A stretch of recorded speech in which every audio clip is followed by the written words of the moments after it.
Welcome back, growers. It is Thursday, April 10th, and we're here to learn as we grow. Today's journey takes us into growing without land. Think you need a backyard to grow food? Think again. From balconies to rooftops, I'm going to talk about and show some pictures, look at some other channels, look at some articles on how you can turn any space into a thriving garden, even if all you've got is windowsills. So share in the replay in the comment section, share here in the live chat during our live stream why gardening without land is possible and practical for you. I'm going to be talking about different categories and examples. Also, do you garden without land? Do you have actual experience with this conversation topic? We would love to hear your stories. And then, of course, what is your biggest challenge with that? We have a poll going.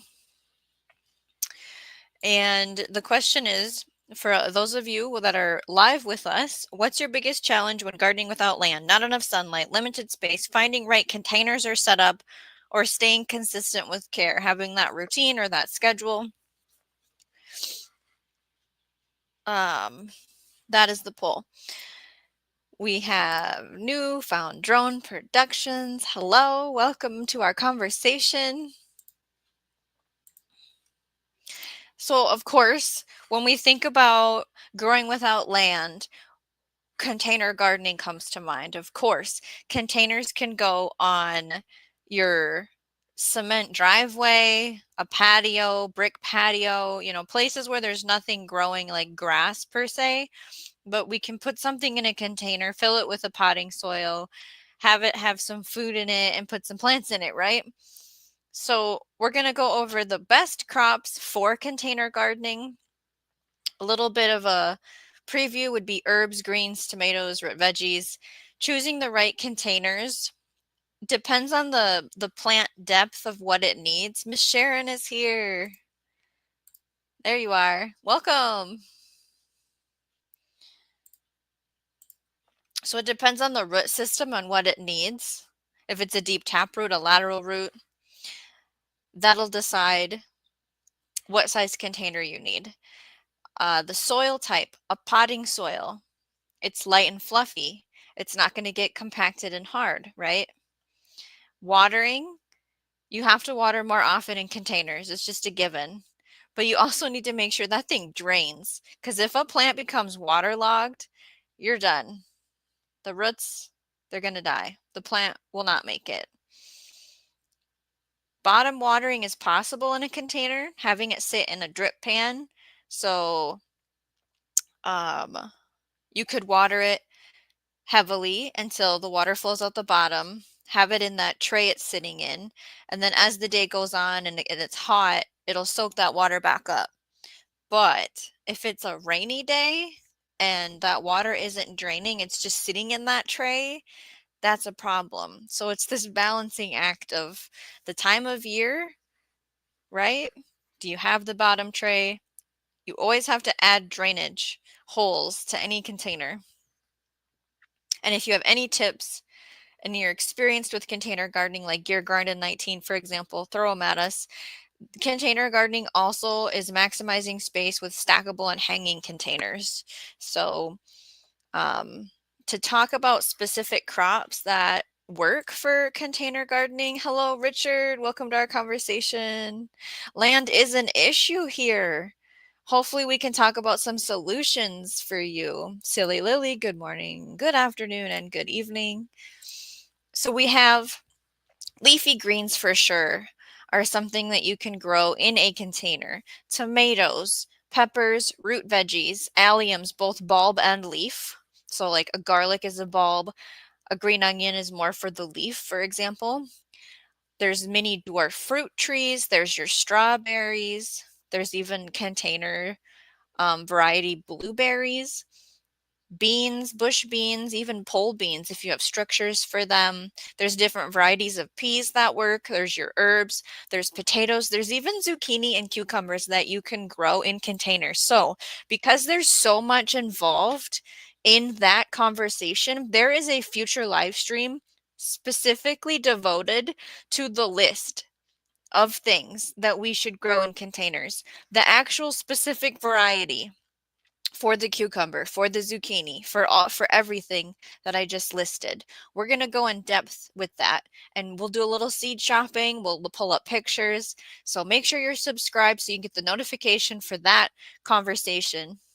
If you grow in containers, put us a comment here live or in the replay. What are you growing in them? What are you doing? We also have vertical gardening can help when you don't have land. Silly Lily says, I'm going to grow roses in containers that require warmer zone than I have. Enjoy them during the summer. Move them into either a greenhouse or garage over winter. That is a very helpful way to push the zones. I have a fig tree and I'd like to get a second one. I have a brown turkey and I'd like to get a Chicago Hardy, and it's in a container. And it comes in the house. This is the first year I've had it, so who knows if I've done this right. It's going to go back outside when it's warm enough, which is not right now. I just took soil temps today at the offsite garden, and soil is reading 45 degrees, so I can't plant my raspberries or my potatoes right now. We need to wait. The future forecast does say temps are going to be getting warmer, so possibly in 5 days we could go at it. Because if I leave that fig tree outside all winter, I have a harsh enough winter where it will die. But that doesn't mean I can't have a fig tree, right? So that is a wonderful tip. DLR978, hello. You grow potatoes and peppers in grow bags. Do you have a specific size grow bag, material, or variety that you want to speak about for those crops? I know for containers, there's plastic, there's burlap, I think there might be hemp and wool containers, fabric, stone, clay, terracotta, right?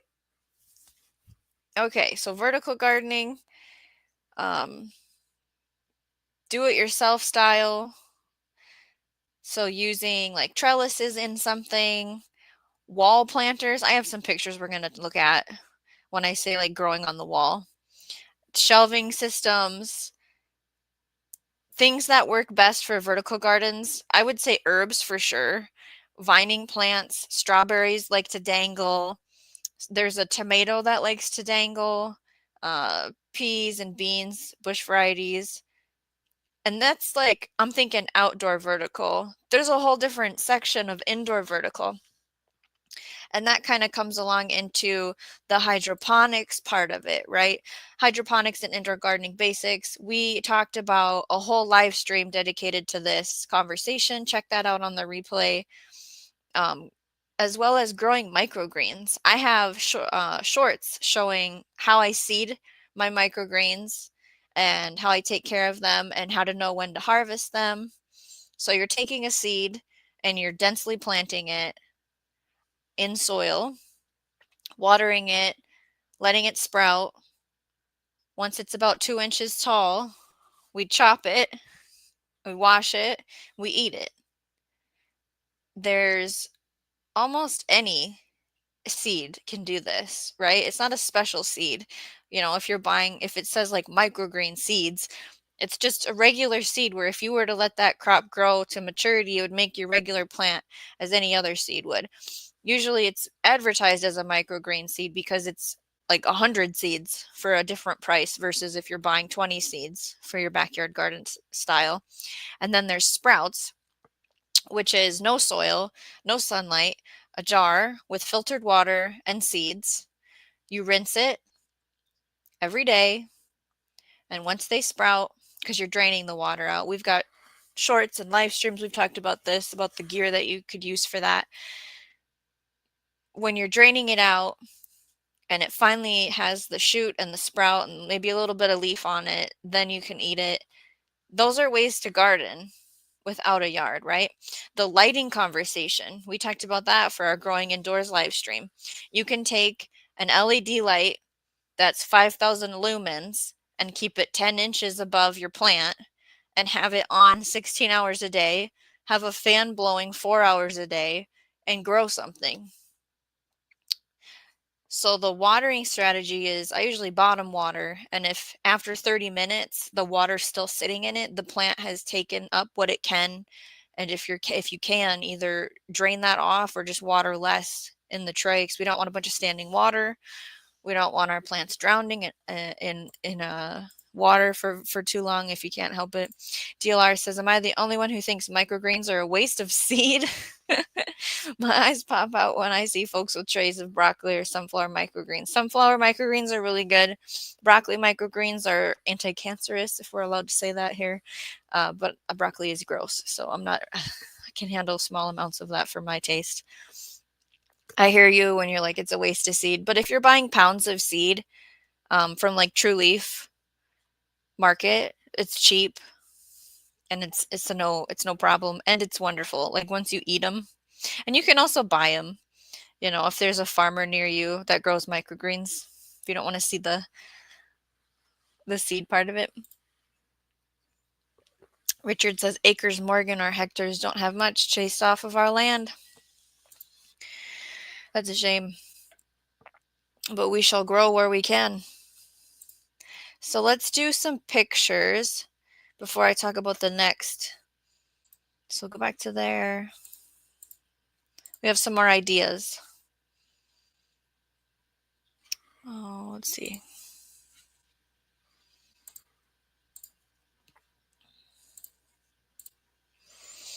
So what I see here is a pallet, and then there's containers on top of the pallet, and it's up. This is a fence for some kind of front yard, I imagine. And the plants I'm seeing are basil, some kind of squash, mint. This is a different kind of basil, dill possibly, or even maybe a carrot. This looks like a squash back here too. Silly Lily says too, DLR microgreens provide you with the most nutritious. Yes, that's right. The plant is going to give you offering concentrated amounts of vitamins, minerals, and antioxidants compared to their mature counterparts, and they taste wonderful. This one is a different sort of setup. So see how they have a yard, but there's this chunk here near their driveway or walkway or sidewalk. It's just a little, and they've just bombed it with stuff that they're growing, and they are using a vertical style right here. This looks like a gourd. I don't think that's a cucumber. If that's a cucumber, that's very mature. All kinds of greenery over here. So finding little spots in your landscaping. Let's see.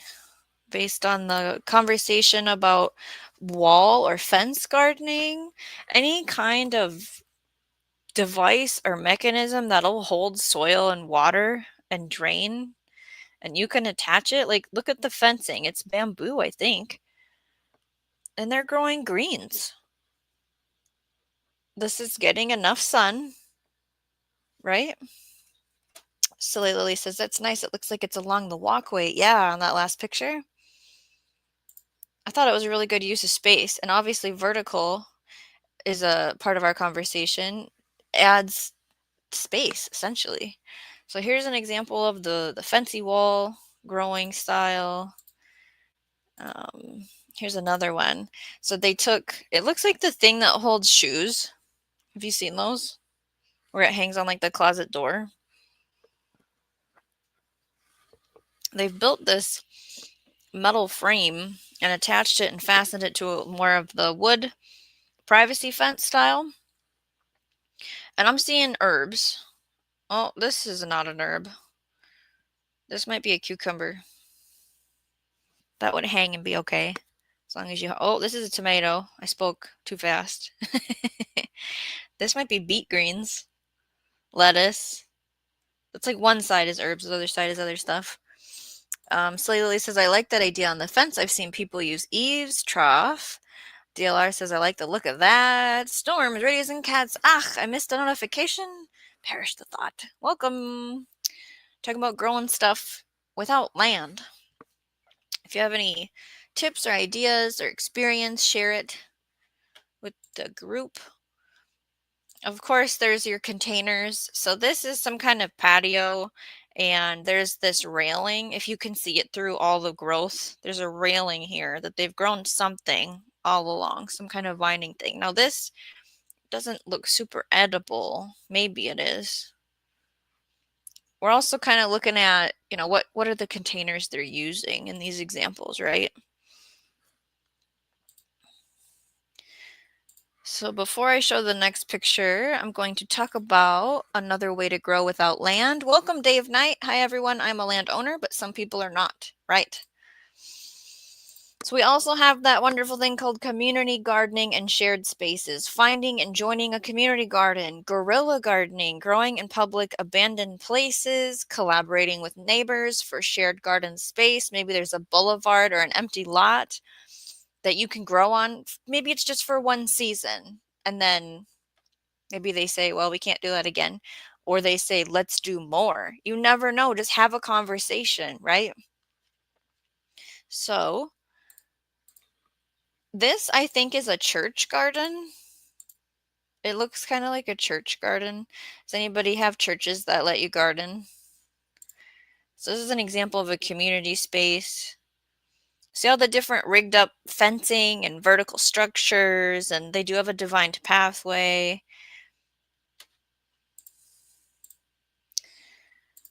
This is using the neighbor's space and a little bit of this area by the sidewalk.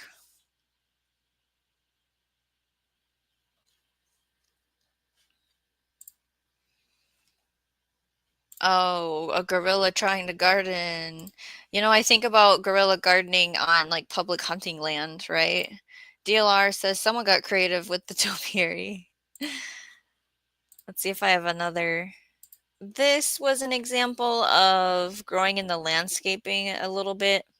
It's very neat and orderly what's going on here. I'm not sure if this is a community garden space or if the neighbor's yard. I don't know what's happening here.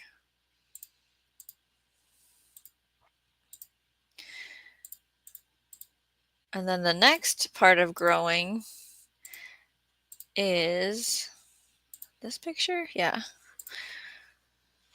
The conversation with the creative and unconventional methods, a balcony, rooftop gardening, growing food in windowsills, using recycled materials for do-it-yourself garden setups. So let's look at some pictures of that. And I want you to pay attention to where they are and what are they growing inside of. So what this looks like to me is definitely up high, because you can see down below it's some kind of balcony.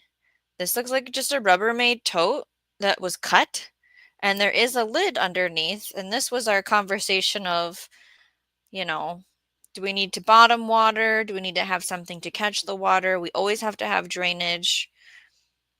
The different size. I mean, they have multiple things in that container. And then next to that, it's a completely different style container. And next to that, it's a completely different style container, right?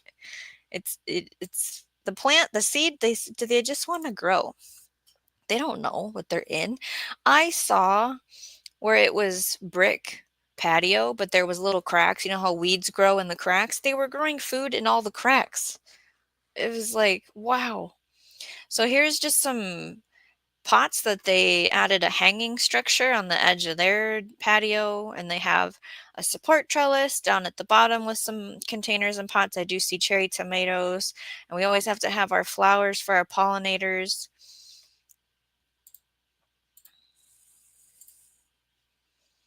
This is more into the rooftop conversation, and I feel like this is a bit spiffy, but something in here could give you an idea possibly.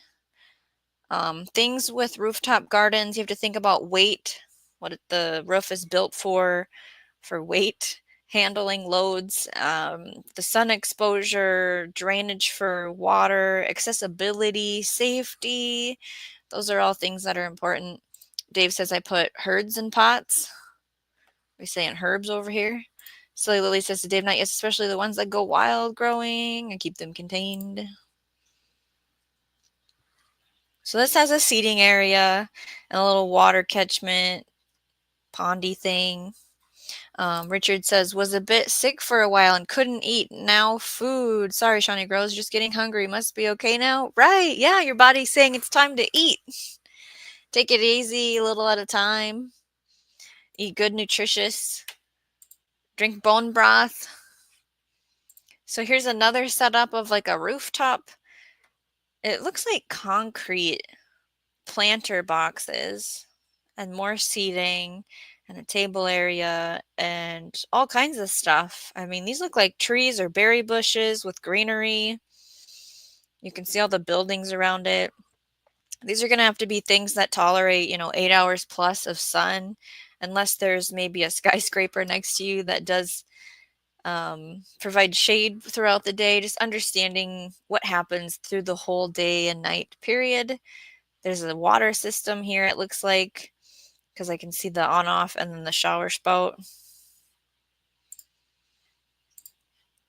Here's another style with planters and seating, and you can look at the type of, flooring system. Looks like that decking for this rooftop garden. Lots of sky, right?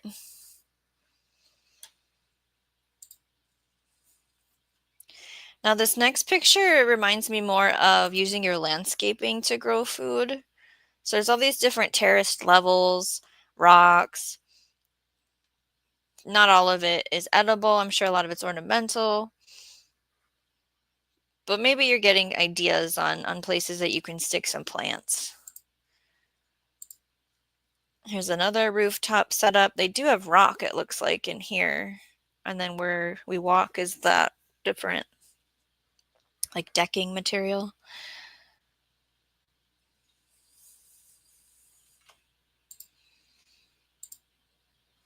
Look at the vertical growth on these plants for this rooftop. Providing shade. That's the other way to grow things together, is grow something really tall to provide a shade line. I mean, they could have things growing all along the shade line, right?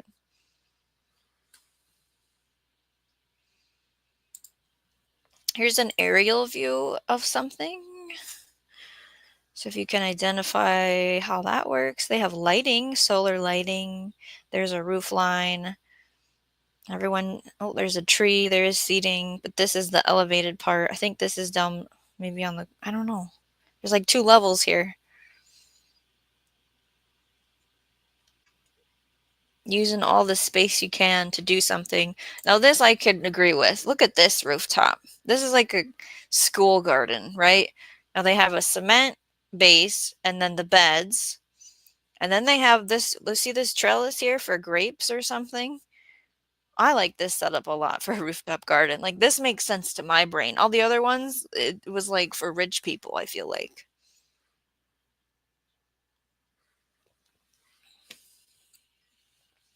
I don't know what the plants are, but I like it very much. We have Adam. Hello, everyone. I'm late. I was out mowing the back 40, trying to get it done before sunsets. Got to get the list done. Mowing is crazy. We have nothing green here. Miss Sharon says, that looks neat. Yeah, I really liked that rooftop garden. DLR 978 says, this one looks tidy and spacious.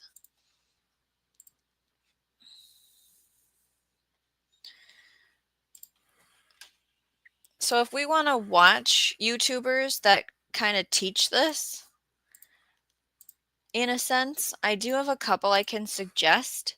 So Wendi says she's going to start a rooftop garden. And she, I believe, is in California, though. Gardening in a city, gardening in a small space, vermicomposting, exotic edible plants indoors.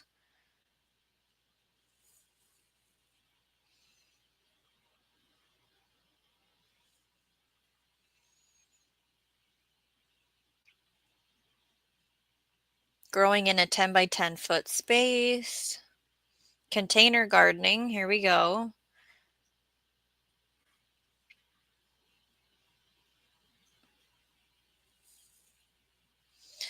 The other channel that is fun to watch is called Planted in the Garden. So they do have a yard, they do have land, but what I want you to pay attention to is like the basement garden. That's a good video. They also show like, look, they're growing stuff on the stairs in this video. They also have a fence that they grow up on. Uh, they use all kinds of materials. So you could get some good ideas from them. Planted in the garden.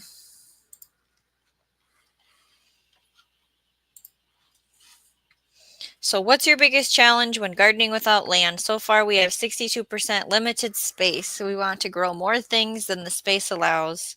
That's where we go and ask about the neighbor's space, a family member's space. If you want to try community gardening, 25% says finding right containers or setup, understanding how much space does that plant need to grow. Like the root needs how many inches. Understanding where are your sun and shade lines in your space, right? 12% says staying consistent with care. Container gardening takes a little bit more attention, especially with watching heat, temperature of how hot it's getting in the little container, how much water it's going to need. Is it getting too much water? There's all these things we have to look for. How many of you container garden at least, or garden with any of the other methods we spoke about? So vertical gardening, hydroponics or indoor gardening, which includes your microgreens and your sprouts. Does anybody rent a community garden space? And then the guerrilla gardening thing, the broadcasting seeds or purposely planting things on public land, city land, maybe an empty lot somewhere. While you're walking by, you empty your pocket and whatever grows, grows. Tell us about your experiences here. Would anyone want a rooftop garden? I think it'd be cool for schools to have that, right? And then, yeah, the container material. There's so many options. DLR 978 says some container fabric grow bags, gardening, nothing interesting yet.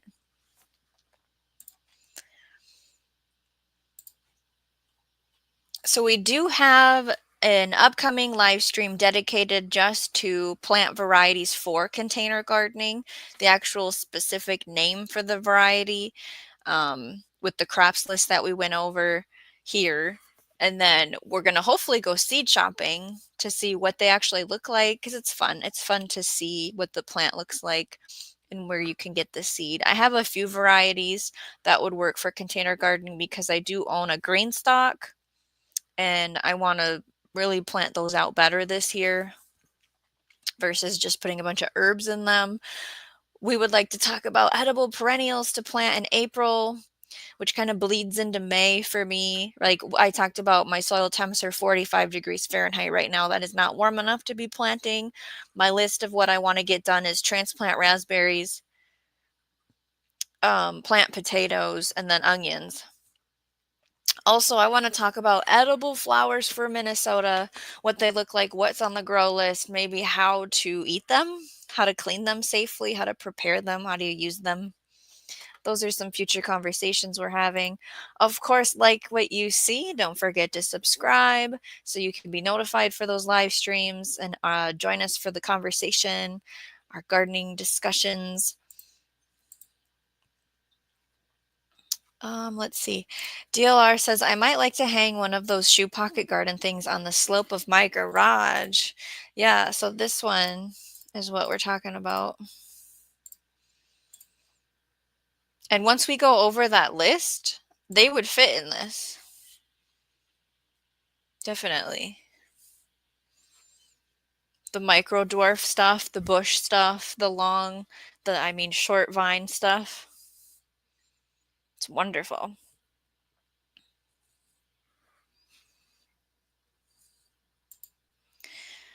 Adam says, DLR, you got to give us at least a first name. I've been thinking in my mind that your dealer number, 978, cards, not drugs, for the past couple years.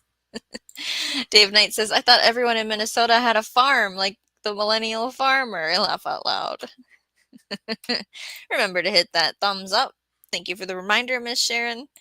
We have 9 possibly watching. I didn't refresh it, so I'm not sure if that's accurate. Creative redundancy. Good evening, Shawnee. Welcome to our conversation about growing without land. CR, have you done any guerrilla gardening? Tell us some stories. DLR 978 says to Adam, remember the movie Fargo? The opening scene when the sheriff comes upon the abandoned car. DLR were the dealer plates. Miss Sharon says, love that idea.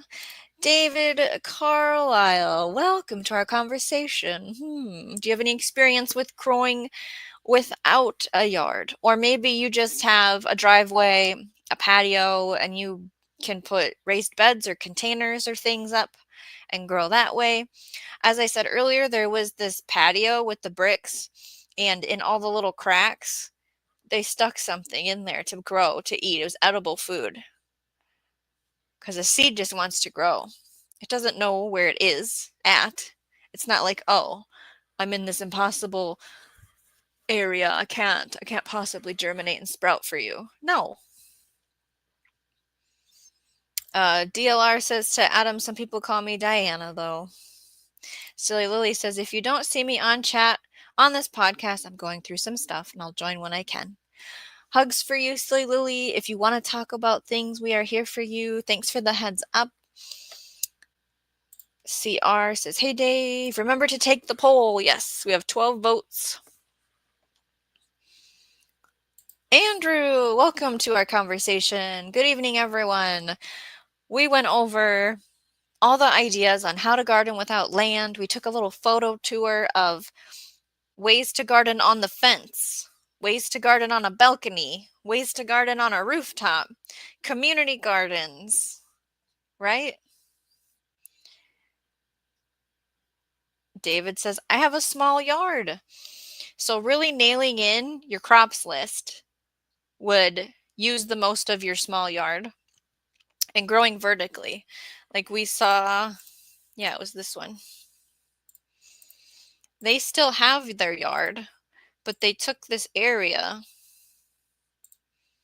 right, by the house, by the sidewalk, and then there's this yard space right here. They took this area, it's just a small amount of dirt, and they put vertical growing in.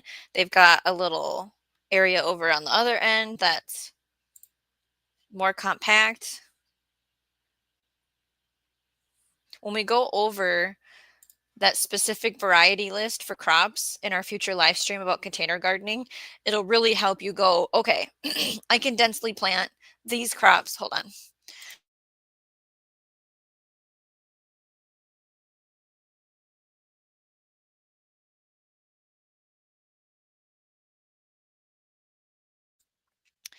That crop list in a small yard, and you always only grow what you want to eat. Now, the other option is contacting your city and figuring out where the community gardens are, how much is a plot, maybe it's free. Is it close to your house? That's also an option. I've seen gardens in churches, outside of churches. That's an option.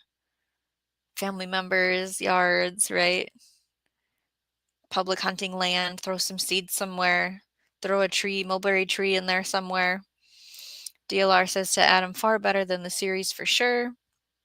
Richard says, Shawnee grows, you are at 45 degrees Fahrenheit. That's too cold to grow anything, ma'am. Yep. Yeah, so we did not plant anything today. But inside we have our, I don't want to get dirt all over. This is a celery start. Here's an update on the peppers. They're looking healthy. I did just plant tomato seeds. This is lemon balm growing.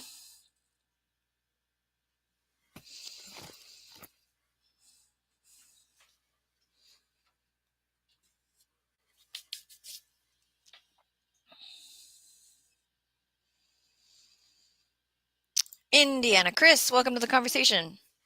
People in apartments that have no balcony can join their community garden if they have one. That's right. If they don't want to go out and get an LED shop light that's 5,000 lumen, you know, the long ones, and put it 10 inches above a plant and have it on 16 hours a day and have a fan on it 4 hours a day at least. If they don't want to do that, they can grow sprouts. You don't need soil or sunlight for sprouts. They can possibly use what's in their window coming for southern exposure for sunlight, depending on the time of year. Like, we don't have enough sunlight hours in the winter to do that. It's all about location, right? I think to encourage, I mean, even people that live in independent living, but in a nursing facility, nursing home, or it's like the stacked apartments where you park in the basement and it's elderly people, but they don't need nursing care. Like the villages, they can have part of the yard have raised beds. They can have access to things inside their apartment. It was fun to see the pictures of like the different balcony setups and the rooftop gardens. Andrew, here's our update. Medical appointments is 14th to the 17th in Nome respiratory treatment.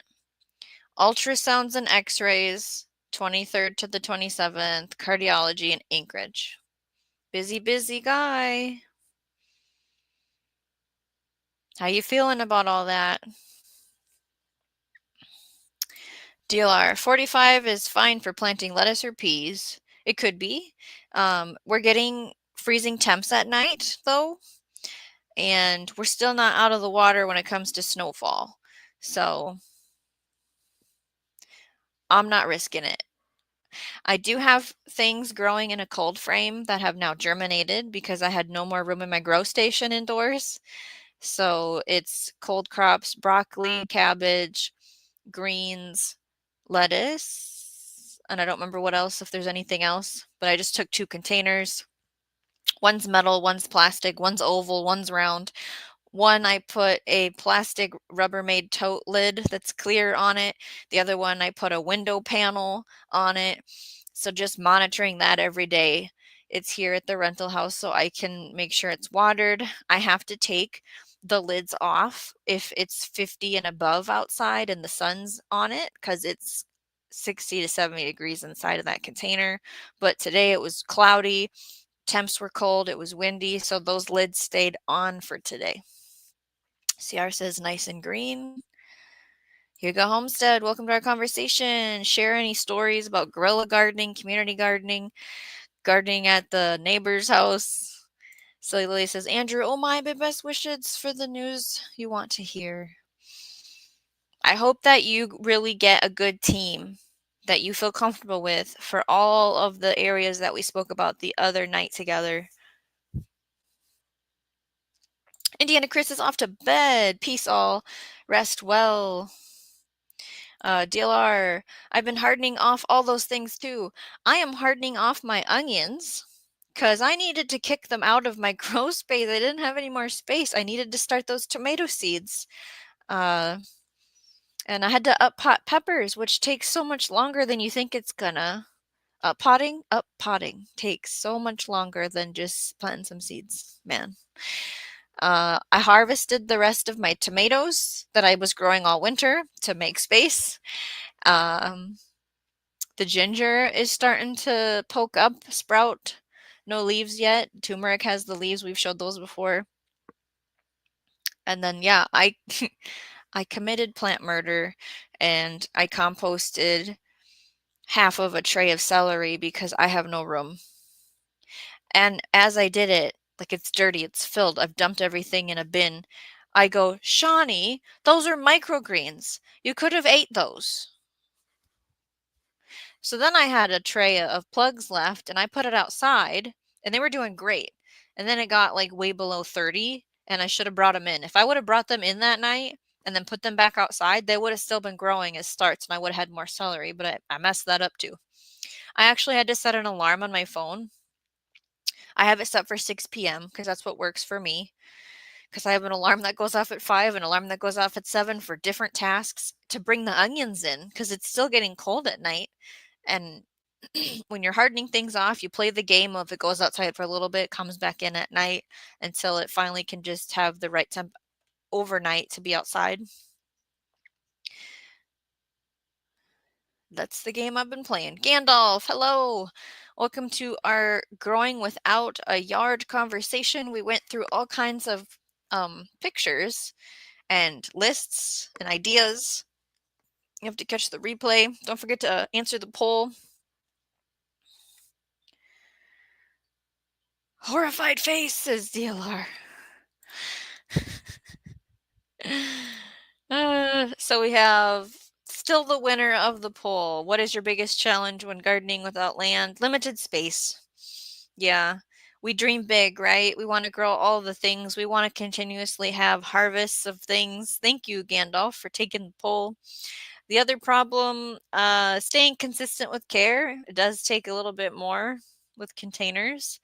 14% tie is finding the right container or setup, understanding what root space needs for each plant, understanding the different pros and cons of each type of container. A terracotta pot heats up faster and can't be left out in cold temps. A cardboard box you can grow in, but it's going to break down faster. A garbage bag you can grow in if you poke. Everything has to have drainage. So all the things I'm listing need to have holes in the bottom for water to run out. A garbage bag will work, but you cannot move it. Once you've planted in a garbage bag, it stays there.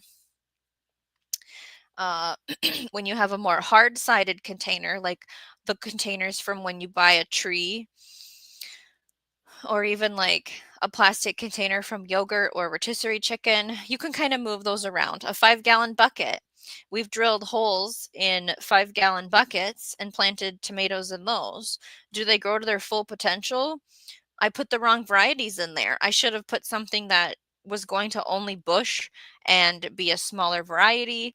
Instead, I planted things that were interdeterminate. They ran out of root space. They got upset. Did they produce a tomato? Yeah, but it wasn't the full potential of what that plant could have done. I picked the wrong variety. Rectangle containers, circle containers, fabric bags. There's 5-gallon, there's 10-gallon, there's 30-gallon. I think there's 50-gallon even, right? You need to be able to know what you can lift and move. If you're playing the Chase the Sunshine game, if you're new to where you are and you don't know the lines of this is the area of my space that gets 6 hours and more of sun. This is the area that gets 4 hours, the 8 hours mark. If you don't remember or know where those are yet, the containers are great because you move them, but only if it's a hard-sided, nice, light. If you can't lift more than X amount of pounds, then it's got to go where it's supposed to go, right? But yeah, I mean, has anybody grown in a garbage bag or a cardboard box before? Let's see, David Carlisle, 5-gallon buckets with holes drilled in the bottom. Yes, I have done that. I grew broccoli in buckets. Peppers would work. We're going to go over that lovely container crop list with varieties in the future. Miss Sharon says, I was gifted a bunch of small grow bags. Small as in how small? Trying to decide what to put in them. I don't want to be up potting. Yeah, so I think you'll get some good ideas when we go over those crops. Because, yeah, is it like 1 gallon or less? David Carlisle says you can buy bags of potting soil and plant in them. Yes, in the bag. There's kiddie pools. You can plant inside a kiddie pool. It's all about like so if we took a bag of potting mix and we split it while it's laying down, we split it open and planted in that, it's not going to move. It's got to be there. for its growing season, right? And tomatoes do better in the ground, 100%. Yes, unless it's a micro dwarf tomato, that doesn't matter because the root system is very small. That's what I grew indoors all winter, and I'm going to grow them in my green stock. So I'm going to start fresh plants for that. There's a sun app for that, CR. Interesting. Cardboard box. Be right back, says Gandalf. Yeah, the cardboard box thing. What crops have I seen for that? I want to say potatoes, because you just destroy it when you're done. And potatoes, you just sit it and forget it. It's one of those fun beginner crops. You plant it. It's something you can just pop in and you don't touch it. You're right. Adam says, I'm currently on just over 1 acre of land. I chose the limit of space because I know the challenge of having limited space to grow prior to my current property. DLR says, I've grown in cardboard boxes a few times, works well. Key is to choose a sturdy box. The bottom won't last no matter what, but it can be composted at the end. That's right. And that is a manageable size. Yeah. DLR says, I've grown sunchokes, potatoes, and beets in cardboard boxes throughout the years. Yeah, it's use what you have. Silly Lily says, potatoes and tomatoes I put in the ground. I do too now. Yep. All right, I'm going to end the poll. We're done with that. Storms, Radios, and Cat says, yep, I've seen a couple channels use boxes for planting taters. Yeah. Yeah, you usually have a box laying around. The potting soil would be something you'd have to figure out because you can't just take soil from the ground and put it in there. It'd be too hard and compacted. Add some worm castings or compost, and then you can buy potatoes from anywhere usually if they haven't been sprayed. And it will grow you some potatoes, right?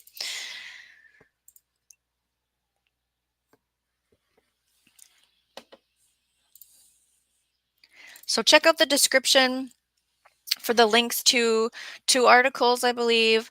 They are where I gathered most of my images from. I don't have any tools, but I have the 2 YouTube channels for you can binge watch their videos for all that kind of stuff with growing without land. You get some good ideas from them. I like to just see what are the containers they're using, all of that growing along the fence stuff. Like there's so many ways to do that, right? Taking advantage of that. It's a mix of container and vertical in the same boat. Oh, we do have the Learn As You Grow podcast, where we will always give a condensed version of what we talked about on a live stream. It's something that you can play in your car, on a walk, before you go to bed to help support the channel. I do have it on YouTube in the podcast tab, or Spotify, iHeartRadio, Pandora, and Amazon Music. They all are connected.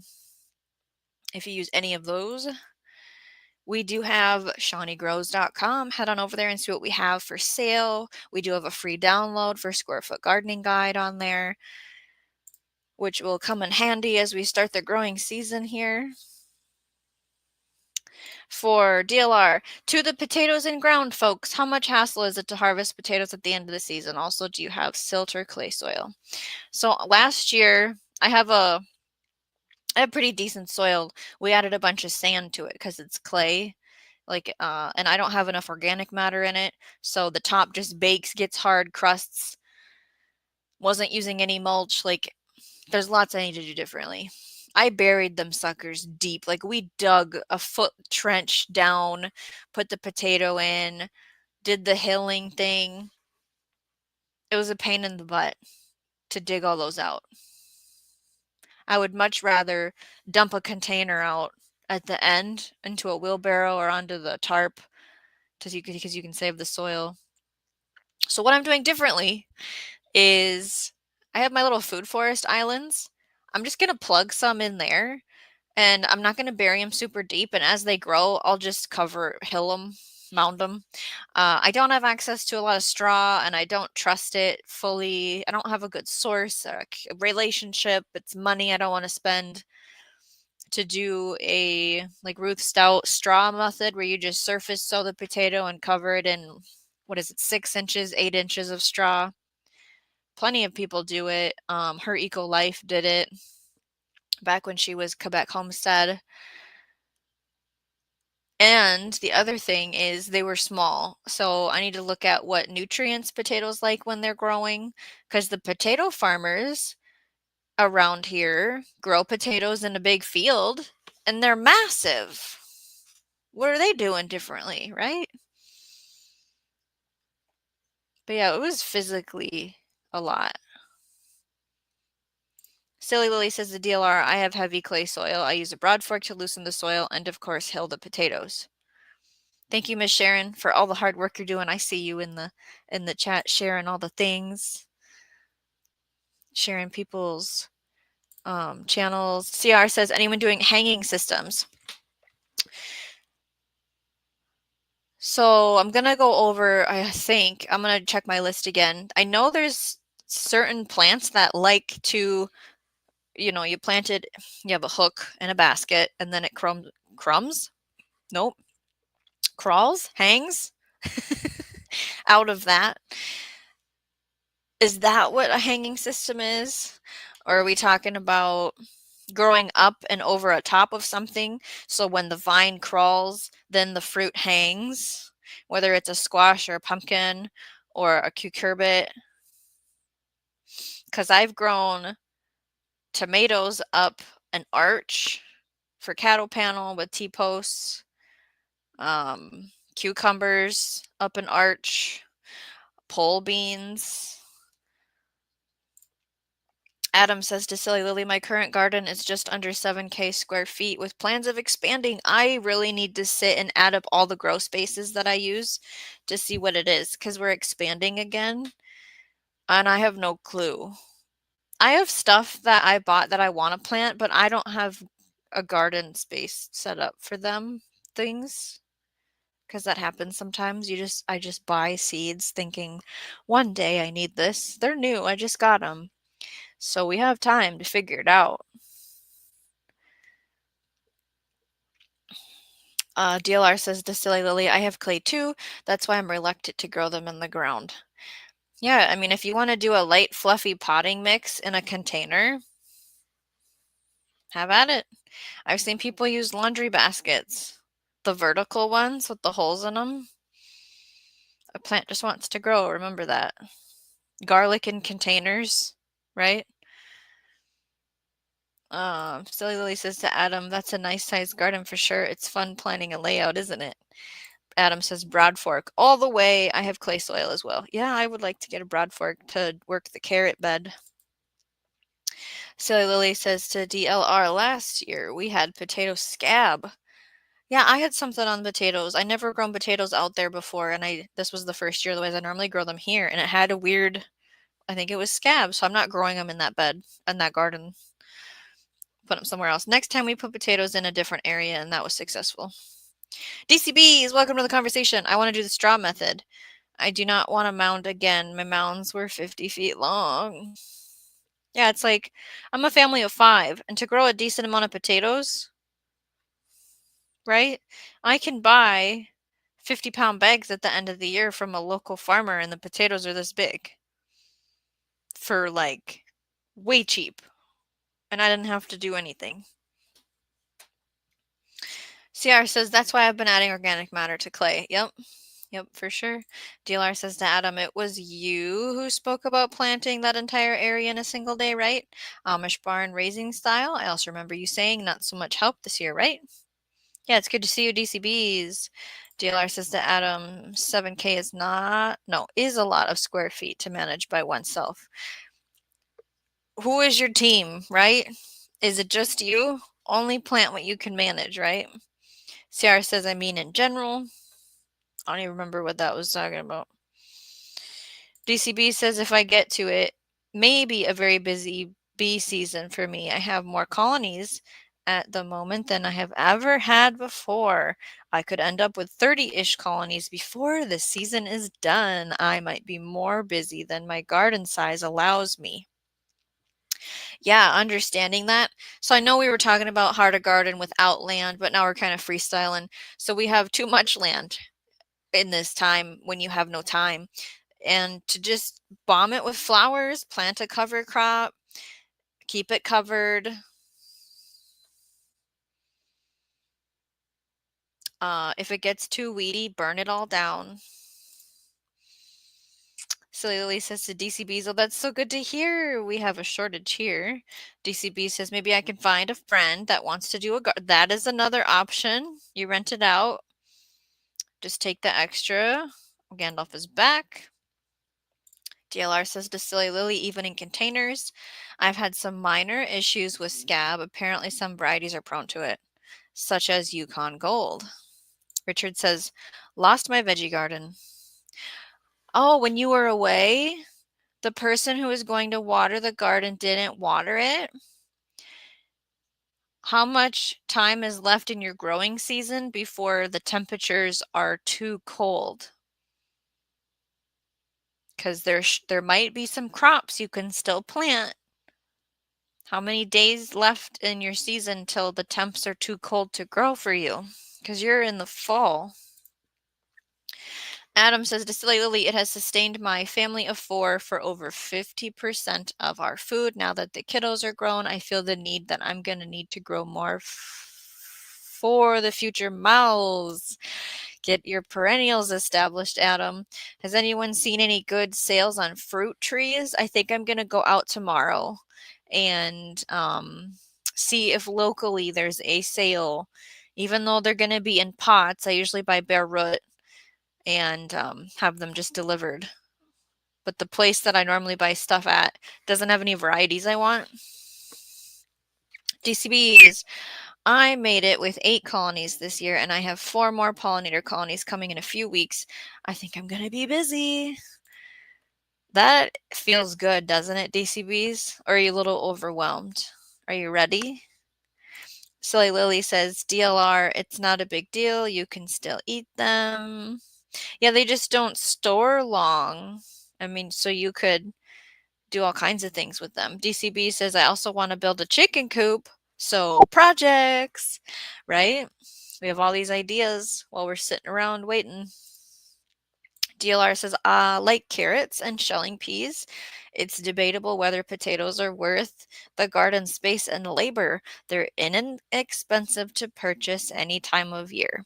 So my thing with peas is they don't taste good anywhere but out of my garden. I will always grow oodles of peas, and I still have to make it back to the seed store. If you didn't catch our wildflower seed haul, check out the replay. In there, I was talking about going back and getting a pound of peas because I don't think I have enough. And carrots are my life. I buy so much carrots. Now, I've never grown big carrots because I don't plant carrot varieties that are supposed to be long-rooted. I plant shorter ones for me to have a successful attempt at it, right? Silly Lily says the DLR, I grew Yukon Gold, so that may be it. I also grew Russet. I grew Russet, Kennebec, and Red Pontiac last year. David Carlisle is building a chicken coop right now. 3 hens should be here by midsummer. You are doing the things in the right order. You build the infrastructure and then you get the animal, not the other way around. Looking at you, whoever. DLR says, David, that sounds like a fun project. Chickens are an excellent investment, especially with today's egg prices. Silly Lily says to Adam, that's awesome. Nothing beats homegrown for taste and quality. I hope your kiddos learned a thing or two about gardening and will do their own for their families. Isn't that the dream, right? Pass on the seed knowledge. Miss Sharon says, I should be working on a chicken coop right now. DCBs, hey, I have a question. Cover crop pollinator flower that is deer and or horse resistant. Any ideas? How are you going to terminate it? Because otherwise it turns into a weed because it'll seed and drop if you don't terminate it at the right time, is why I'm asking. Are you wanting to plant it so it grows over the summer? Are you wanting to plant it so it goes over the cold period of fall, winter? Because then we can get specific. Let's see, what other questions do I have?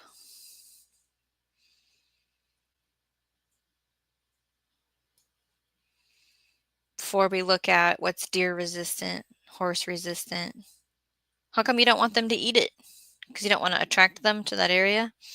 Soy Lily says to David, that'll be fun. Fresh eggs. Replay crew matters. That's right.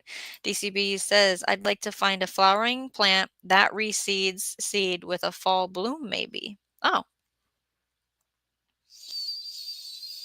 So when my sunflowers reseed themselves, they grow and they would flower and be done before the fall. In order for them to be flowering in the fall, I have to plant them later. Guys, what's a fall blooming, self-seeding?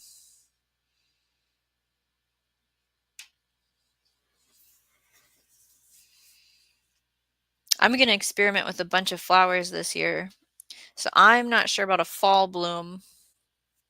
What's in fall bouquets? It's sunflowers, but those have to be planted in successions to have blooms in the fall.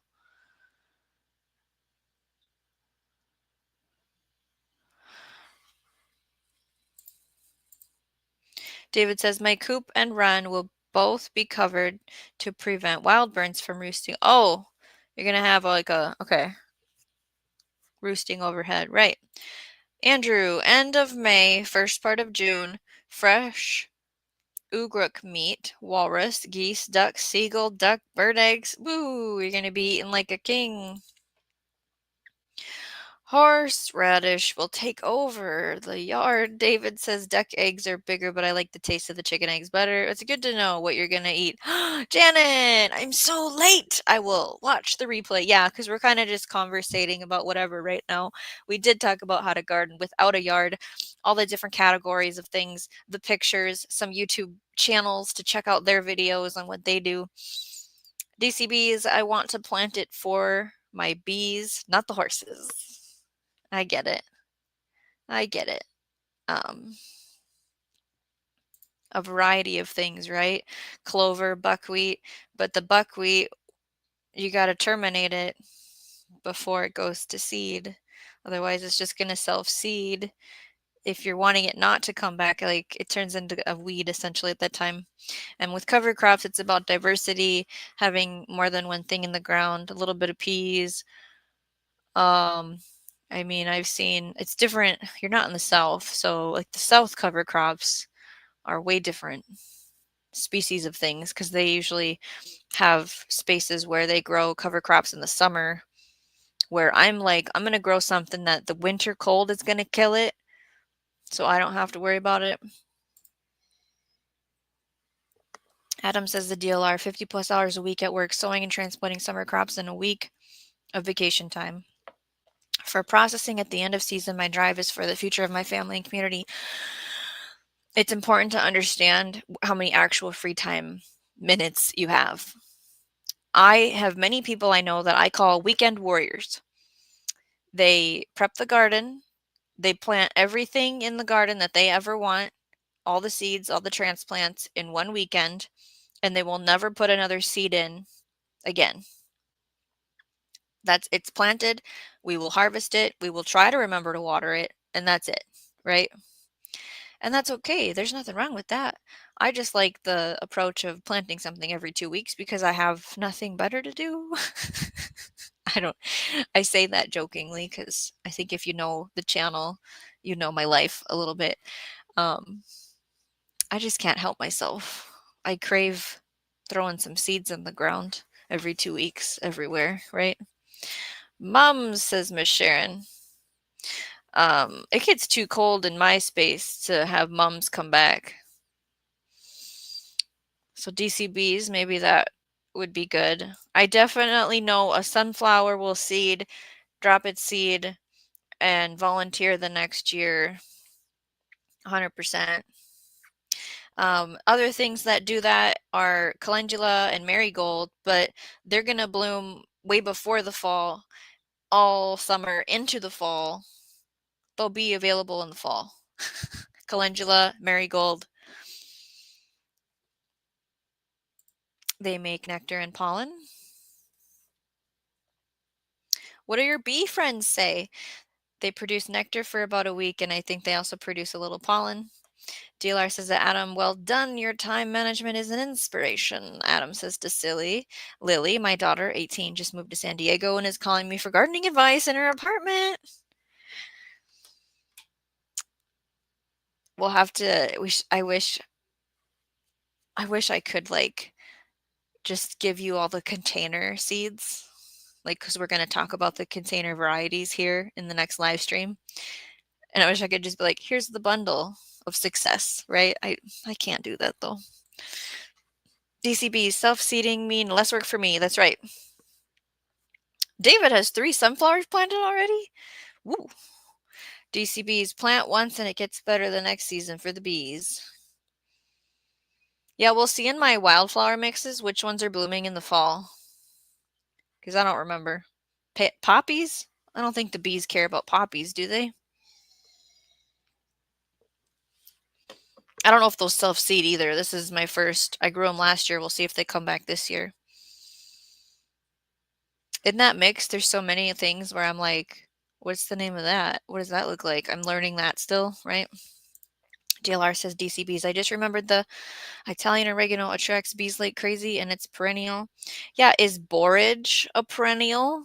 DLR, DCBs? DCBs is the one that we're talking about. Borage, barrage. Does that come back over there? Oh, silly Lily says to Adam, they will always need you, Adam. DCB says, see, you are thinking ground building. I'm thinking recurring honeybee food source. Yeah, you need the native wildflower blend for your location. Like what I bought the other day, it was like 60%, was it 60% annuals, which if you highly densely plant them, they have a seed that drops, they could volunteer the next year, and then 40% were supposedly perennials. Andrew says, going to eat dinner after my son Orion saying he can battle on zombies later, everyone. See ya! Enjoy the family time and the meals and the sunsets. DCB says, yeah, oregano. Janet says, so once my sunflowers come in and flower, I don't have to plant them every year. If you want sunflowers, you should plant them every year. The other thing that happens is the birds come and eat the seed. So what I have in my experience is I plant a lot of sunflowers in the same spot every year. Some of the seed does mature and fall to the ground, and a bird doesn't get to it. And the next year, when it's warm enough outside, I see sunflowers pop up, little seedlings on their own, and I didn't put that seed there, and they will fully mature into a sunflower. So it can happen. I'm in Minnesota, 4B, 5A, and they survive and come back. But if you want sunflowers, you should always plant them. And once you do that year after year, you'll develop enough seed foliage that they potentially could just take care of themselves every year. It also depends on the variety. Not all sunflowers make a big seed, right? There's so many kinds of sunflowers. Adam says, weekend warrior on crack here. Joking. Shawnee grows. I don't even know where I find the energy. It's the passion. DCB says, I had just thought of this question. Why I was here on the chat. You all. So I asked. I like questions. We're good. Yeah.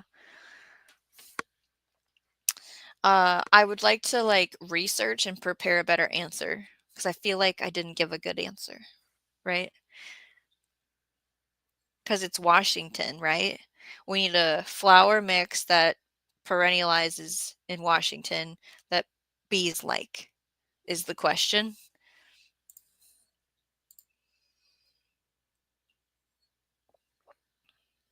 Wow, CR says I had a sunflower with snow behind it once. Yes, I know, Miss Sharon. 590 subs now. Woo! Oh, she wants to know how I'm doing on my hours. Take a guess. No. I think I see a boomerang in the chat. Tasmania. Island life. Good to see you. Okay, hours number button. Let's see here. It's over here. And CR says, I had a few volunteer sunflowers. It's good to see Jonesy. That's right. Oh, borage. I've heard of that. Yeah, I bet you that one works.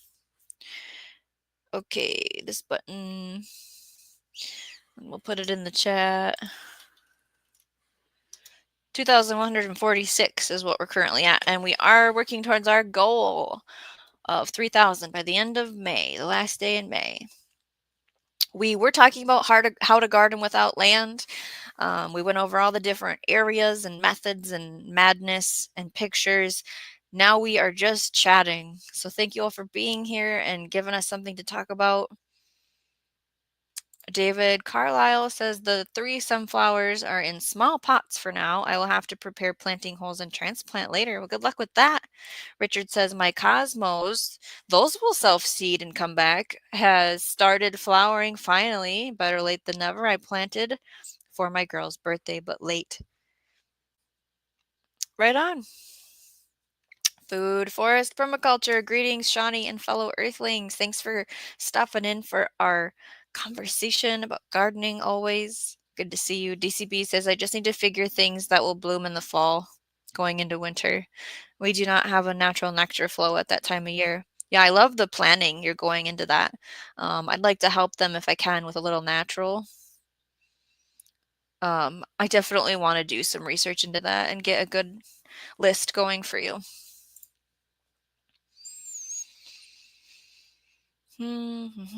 Everyone's saying hi to Howie. Oh, yes, the bird food. A lot of my bird food seed mixes have sunflowers in them, and the birds plant them. Silly says, I get sunflowers under my bird feeder. Yep, yep.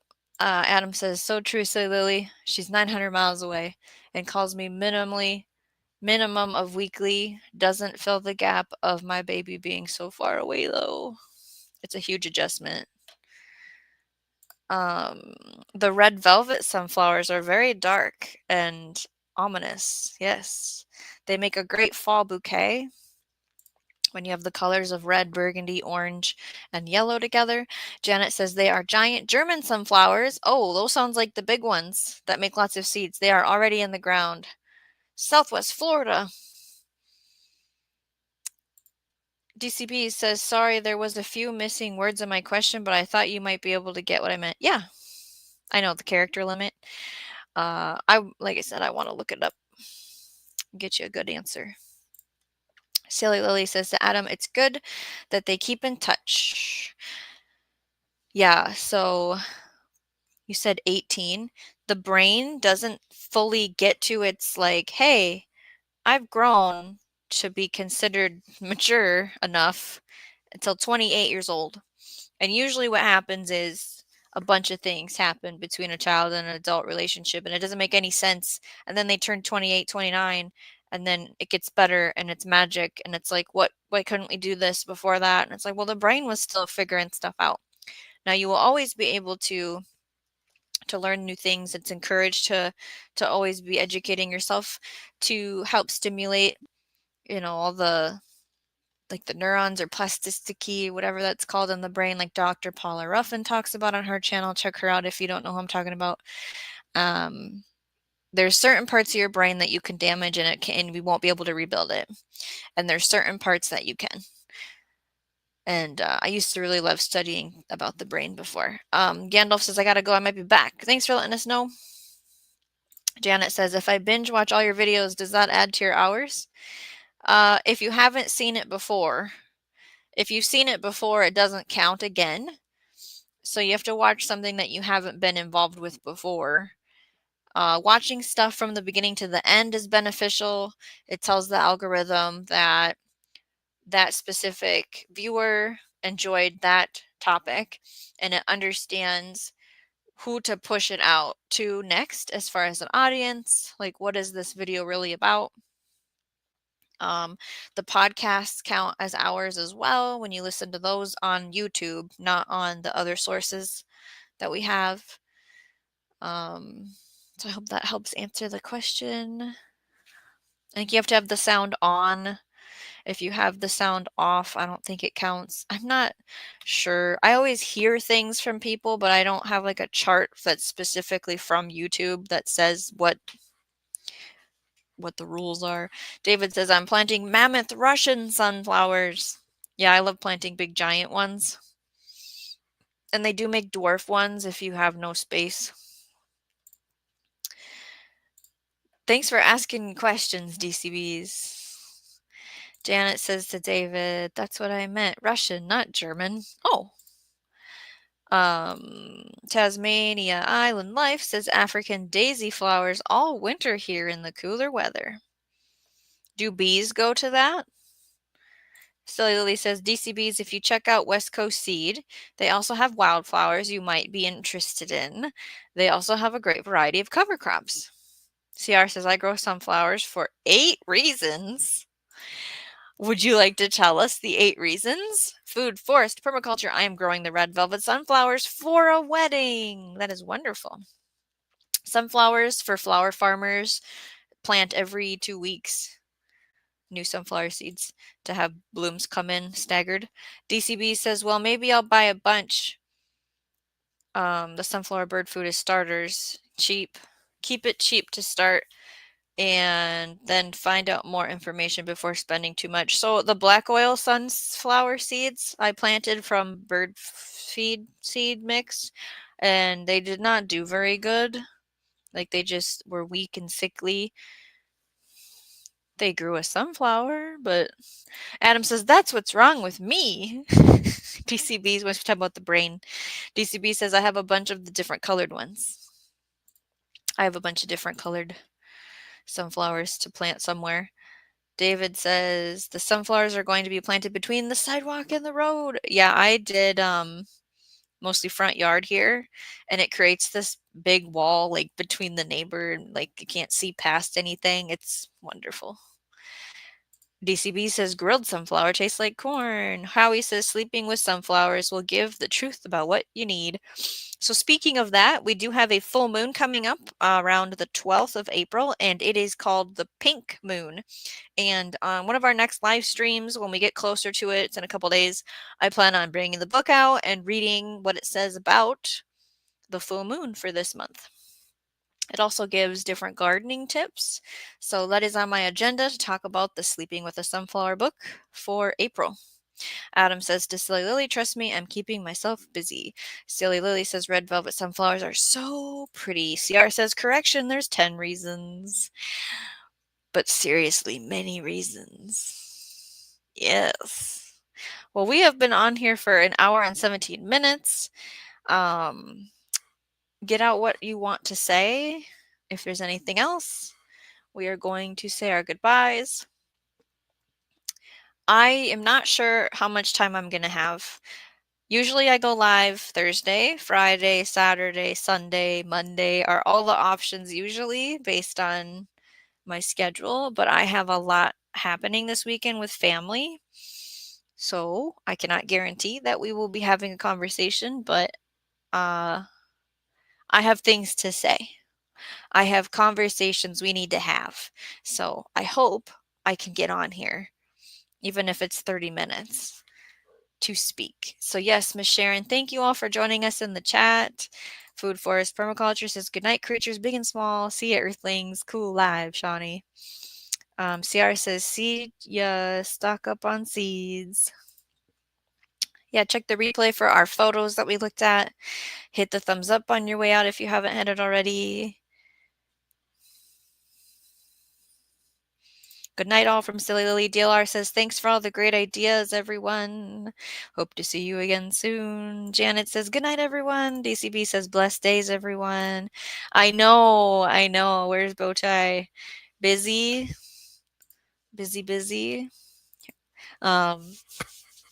I don't know. It's 9:35 my time. Sometimes that's when Bowtie pops on in the chat.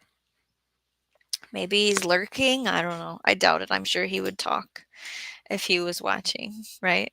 We're thinking about you, Bowtie, if you watch this on the replay and you get all the way to the end, as Radio Jonesy says, the closing crew. Thank you all for being here. Remember to grow every day in every way.